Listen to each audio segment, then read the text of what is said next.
What's going on, guys? It's Jeff. I'm currently here on the Battlefield 6 open beta main menu. I promise the whole video won't be this, but you know, as I'm going through these, I might as well do it. So we got some new information, some updates and stuff through Battlefield Labs, and also some information from Tom Henderson. And some people are a little angry about it, and it's kind of an interesting dynamic. Tons and tons of Call of Duty players are coming over to Battlefield. The thing is, there has always been an overlap here. A lot of people are acting like these Call of Duty players have never played any Battlefield whatsoever. A lot of streamers and content creators and stuff like that as well. I think a lot of people, whenever they say they don't play Battlefield, they mainly mean they don't really play Battlefield. It's not that they've never played, they just don't really consider themselves a Battlefield player. That's the area that I'm in anyway. I haven't put enough hours into it to ever consider myself a Battlefield player. Wait, did the FOV always go to 120? I was always chilling at like 90 or so, especially if I'm doing the ADS thing. Show player created content. I think that's a bad idea. We'll turn it off. The nice thing is I have no weird stuff going on with my controller at the moment, so that's already a good thing. So first I'll talk about some of the updates or whatever. They already made changes from the reveal, so apparently they're doing some changes to the TTK, more consistent damage. I don't really know if that's gonna mean we die faster or slower or whatever. All I know is in Battlefield,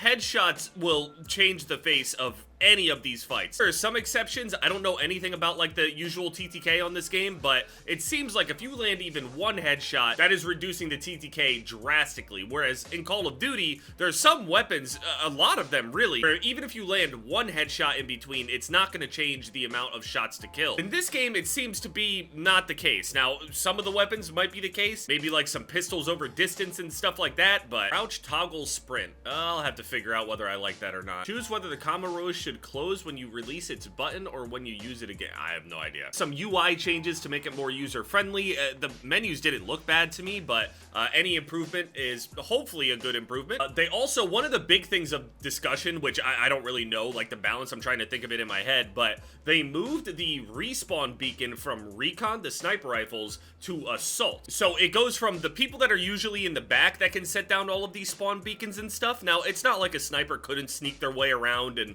put down a good respawn beacon for people. It's pretty good. But now, all of the people that are in the front, the infantry, have the respawn beacons. So I think, personally, in my head, I'm thinking that the respawn beacons will be a lot more common. So not only will they be more common, that also means that the general pushing ability of teams will be better. Well, also, generally, just pushing and defending. Because if you imagine both of them kind of clashing there in the middle, I'm thinking in my head like everybody had tactical insertions in Call of Duty, and all that ever did was speed up the game. Now, obviously, the maps are much, much smaller, and the general design of the games are very different, but in my head, if you're able to control where you spawn, it speeds up the game. It doesn't slow down the game, it speeds it up. And it creates this dynamic where you always have to be wary. You could end up having a lot of situations where you're getting shot in the back, people are appearing out of nowhere, but we'll see how that ends up working out. Now, has the respawn beacon ever been on the assault class, or is it just, it's never been there? It's always been a recon thing. Vehicle controls, I don't know how to vehicle at all. Now, as you guys know, in the Call of Duty community,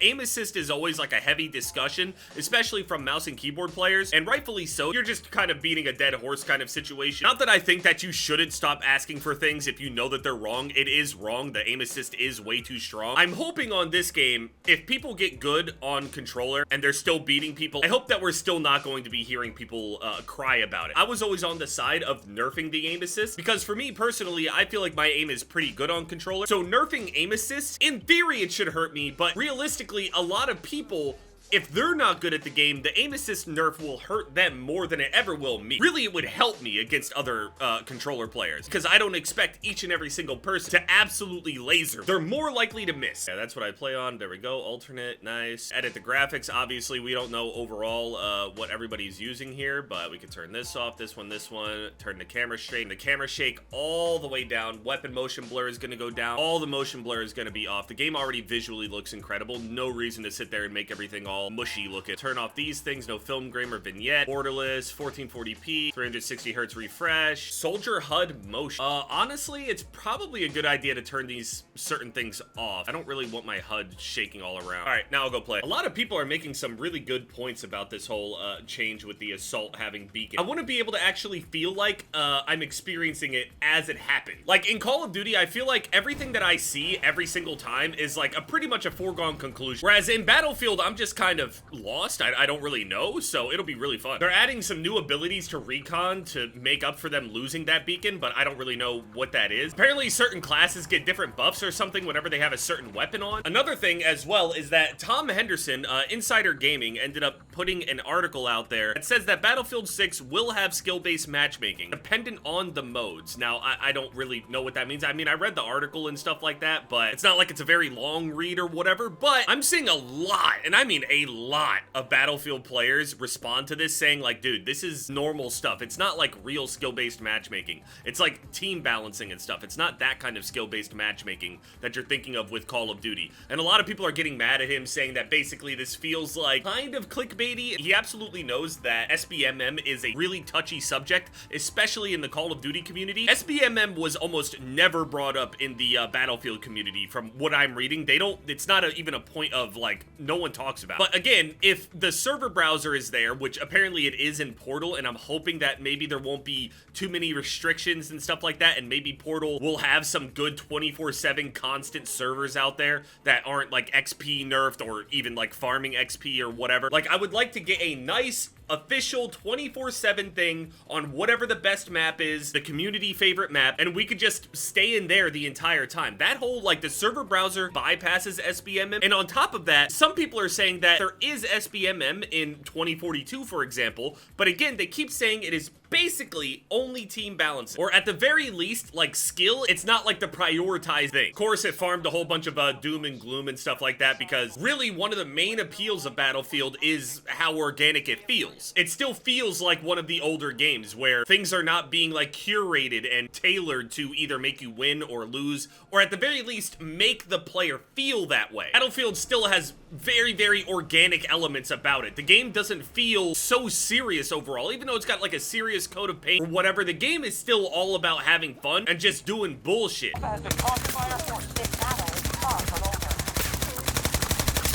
I don't think it's the same kind of SBMM. I think there's too many elements of like actual organic things that will basically disrupt the SBMM of the game, if there is any at all. I would say don't worry about it. I don't think it's clickbait. I think there is some kind of like form of it, but I don't think it's really, the way it's titled, it sounds worse than it really is. That's all. One thing about this game though that really bummed me out earlier, so I had a really good game yesterday. I was sniping. I was playing Breakthrough. I saw people saying, dude, play Breakthrough if you want some kills and shit. I'm like, okay, cool. And I feel like I'm popping off. I have like one of the best games I've ever had while sniping as well. Halfway through it, I look at the scoreboard to see how many kills I have, and I'm like, wait a minute. Half of my lobby are bots. They had all these like default names, I guess, of the operators themselves, like real names. They don't look anything like, you know, gamer tags or online aliases or anything. So that really took all of the wind out of my sails.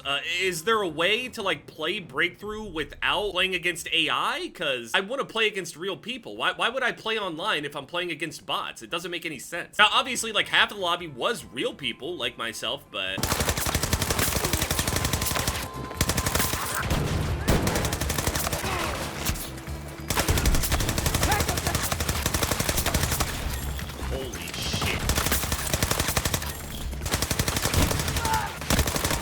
spawning here, what the fuck?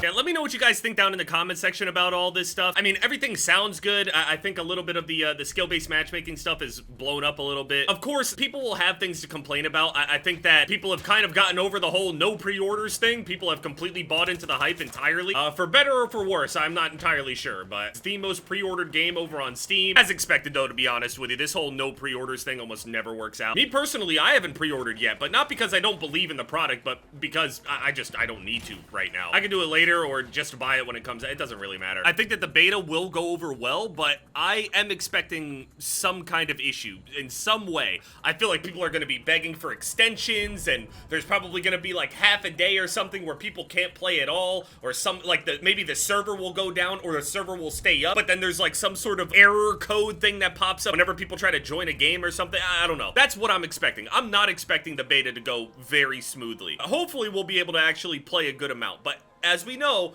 The beta experience is not the same as the full experience. That doesn't necessarily mean it'll be better either. We'll see. I'm excited to be there for the start of it and actually be there. It'll be fun. Also, it's like a month before Call of Duty, and people aren't really excited for Call of Duty. Of course, I'll get, you know, Black Ops 7 on release, go for the camos or whatever the fuck, but by that point, we'll see, you know, how everybody's enjoying Battlefield 6. A month passing is a pretty good amount of time. Anyway, yeah, let me know down in the comment section, and yeah, it's been Jev, guys.